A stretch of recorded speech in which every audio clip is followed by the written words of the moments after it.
Les docteurs, les théologiens, les pasteurs ne doivent pas prendre la place du Saint-Esprit.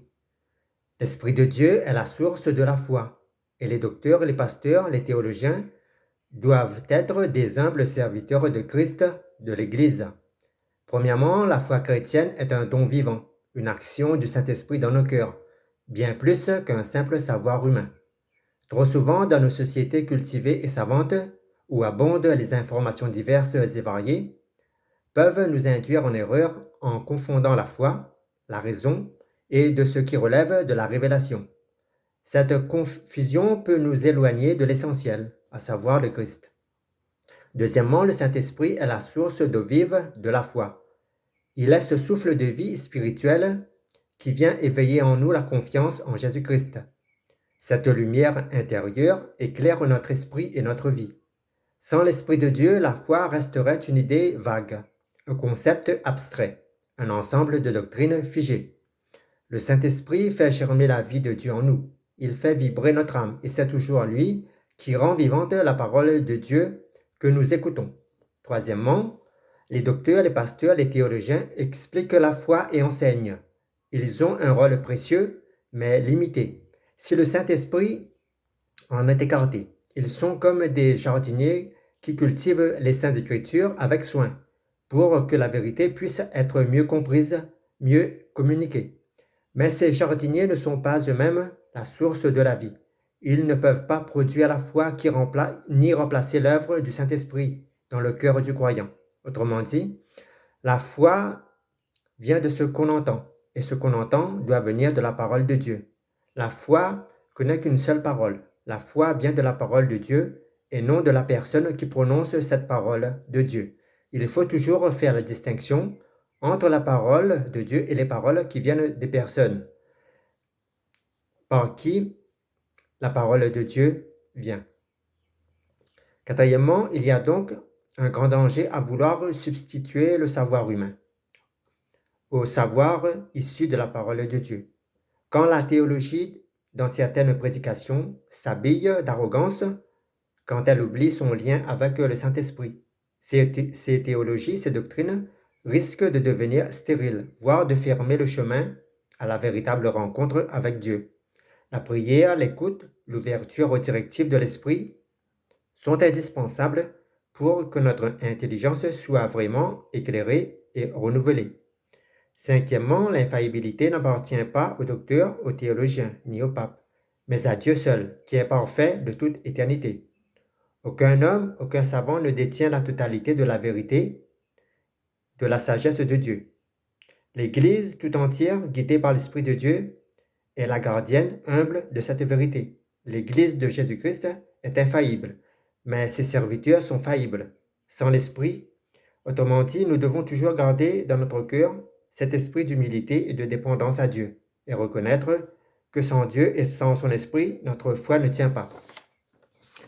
Sixièmement, nous devons donc prendre conscience de l'importance fondamentale du ministère du Saint-Esprit dans notre vie et dans l'Église. Les paroles savantes, doctorales ou théologiques ou pastorales doivent être pour nous un soutien, une lumière dans notre parcours de foi, mais en aucun cas, elles doivent représenter un mur, donc une barrière dans notre rencontre personnelle avec Jésus. Au-delà des enseignements divers, que nos cœurs restent ouverts à l'Esprit de Dieu qui vient souffler où il veut, renouveler, guérir et inspirer nos actions et nos paroles. Nous les croyants, qui ne sont ni pasteurs, ni docteurs ou théologiens, nous ne devons pas nous sentir inférieurs à ceux qui ont été appelés à enseigner. Car la connaissance de Dieu se manifeste avant tout par l'amour, et non selon un titre ou un diplôme quelconque. Saint-Esprit, éclaire et inspire toutes les hommes et les femmes que tu as suscités pour enseigner et édifier les saints, et gardez-les dans l'humilité et fais d'eux des fidèles serviteurs de ta parole vivante. Amen.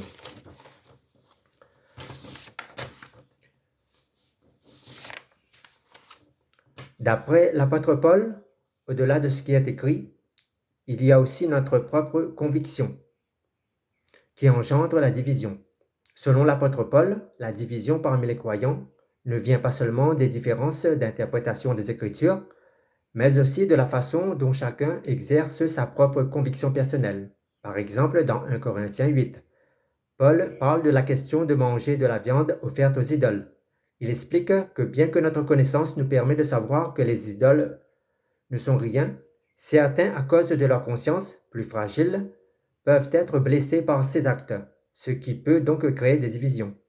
Paul insiste donc sur l'importance de l'amour et de la considération des autres, en disant que notre liberté doit être tempérée par le souci du bien-être des frères et sœurs dans la foi. En d'autres termes, au-delà des Écritures, c'est l'attitude personnelle, le respect et la sensibilité envers les autres qui évitent les divisions. Jésus divise la lumière des ténèbres par son épée de vérité et de justice, mais Jésus ne divise pas par l'orgueil ou l'humiliation. Paul nous enseigne que les divisions peuvent naître des différences personnelles dans notre conscience et de nos convictions, qu'on place avant l'amour et l'humilité. Depuis sa naissance, l'Église de Christ connaît la division, non pas celle causée par un ennemi extérieur, mais celle qui naît souvent de nos différences d'opinion, de nos convictions personnelles et de la manière différente de vivre notre foi. Paul nous invite à regarder au-delà de ce qui oppose pour construire l'unité en Christ. Et ce chemin peut être construit uniquement sur l'amour, l'humilité et le respect. Premièrement, la source de nos divisions sont souvent invisibles. Par exemple, nos convictions personnelles. Nos convictions, lorsqu'elles sont rigides, excluantes ou imposées, deviennent des murs plutôt que des ponts. Pourtant, l'apôtre Paul nous rappelle que notre liberté en Christ est accompagnée d'une responsabilité, à savoir de ne pas blesser ou scandaliser notre prochain. Deuxièmement, l'appel à l'unité doit dépasser l'uniformité. L'unité que Dieu veut pour son Église ne demande pas que nous soyons tous semblables, formatés dans un même moule, issus de nos propres raisonnements. Mais Dieu veut que nous soyons formatés par le caractère de Christ, c'est-à-dire un caractère patient, doux, humble, etc. Dieu ne nous a jamais imposé une même pratique de culte ou d'opinion. Ce que Dieu nous impose, c'est de l'adorer et d'aimer notre prochain. Ça, c'est sur le fond, mais sur la forme, l'unité véritable se trouve dans la diversité harmonieuse, comme un corps avec plusieurs membres, chacun différent mais essentiel. Autrement dit, Paul nous exhorte à vivre dans l'amour, dans la patience et l'humilité, en acceptant les différences, sans jugement, sans querelle, mais avec la volonté de construire la paix. Nous sommes donc appelés à composer avec les distinctions de conscience et d'opinion, en mettant en priorité toujours le bien de la communauté au-dessus de notre propre liberté. L'apôtre Paul nous enseigne qu'au-delà de la lettre, c'est l'amour qui prime. Or, force est de constater que beaucoup font passer l'acceptation de la lettre avant l'amour, un dogme ou un canon biblique avant l'amour, une certaine pratique ou rituel avant l'amour.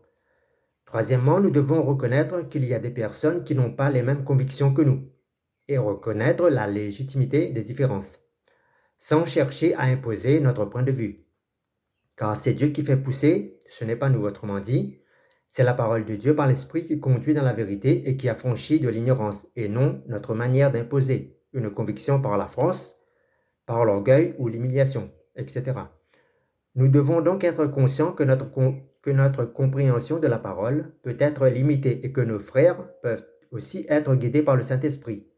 Le Saint-Esprit n'agit pas qu'en moi seul. Nous devons donc demander au Saint-Esprit de nous équiper pour aimer, pardonner et marcher ensemble dans la diversité qui enrichit, plutôt que dans l'uniformité qui aliène. Ici, quand je parle de diversité, je ne dis pas qu'il y a une diversité de paroles de Dieu ou une diversité de la vérité. Il n'y a qu'une seule parole de Dieu, qu'une seule vérité et un seul esprit. Mais en revanche, cette parole, cette vérité, est accueillie par une diversité de personnes et de cultures. Si nous aimons vraiment Paul qui nous enseigne, nous devons donc comprendre que notre foi ne doit pas être un drapeau de division, mais une source de lumière et d'espérance qui rassemble et reflète l'Église qui est le corps vivant de Christ. Que la paix et la sagesse de Christ qui surpassent toute intelligence gardent nos cœurs et nos pensées en lui. Qu'il nous donne la grâce d'aimer au-delà des différences, des convictions et que nous puissions, premièrement, nous les chrétiens et ensuite ceux qui sont au loin, vivre pleinement l'unité dans la diversité pour la gloire de Dieu. Amen.